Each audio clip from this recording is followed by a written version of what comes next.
எல்லாருக்கும் வணக்கம். எல்லாரும் எப்படி இருக்கீங்க? இன்றைக்கி செவ்வாய்க்கிழமை நம்ம வீட்டில் என்ன சாப்பாடுன்னு பார்க்கலாம்.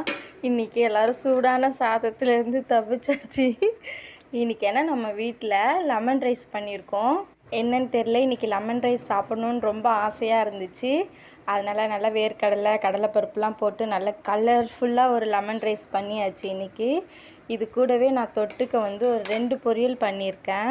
லெமன் ரைஸ்க்கு கோவக்காய் பொரியல் யாருன்னா சாப்பிட்ருப்பீங்களா என்னன்னு தெரியல. நான் செஞ்சு சாப்பிடுவேன், நல்லாயிருக்கும். ஏன்னா இது என் தங்கச்சோட காம்போ. இது அவள் ப்ரெக்னெண்ட்டாக இருக்கும்போது இந்த காம்போ தான் கேட்டிருந்தா. ஆனால் டேஸ்ட்டாக இருந்துச்சு, அதே ஃபாலோ பண்ணிட்டேன். அப்புறம் உருளைக்கிழங்கு ஃப்ரை. லெமன் ரைஸ்க்கு உருளைக்கிழங்கு ஃப்ரை செம்ம டேஸ்ட்டாக இருக்கும். இன்றைக்கி நம்ம வாழை இலையில தான் சாப்பிட போகிறோம். லெமன் ரைஸ் அழகாக அதில் போட்டுட்டு உருளைக்கிழங்கு ஃப்ரை, கோவக்காய் பொரியல்லாம் வச்சு அப்படியே இலையை பார்த்தா எங்கேயோ ஊருக்கு போகிற மாதிரி இருக்கும். ஆனால் ஊருக்கெலாம் போகல.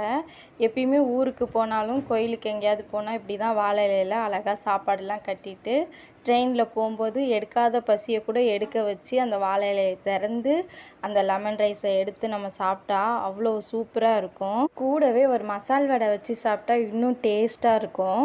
உங்களுக்கு லெமன் ரைஸ் உருளைக்கிழங்கு ரொம்ப பிடிச்சதுன்னா கமெண்ட்டில் ஹார்ட் கொடுங்க.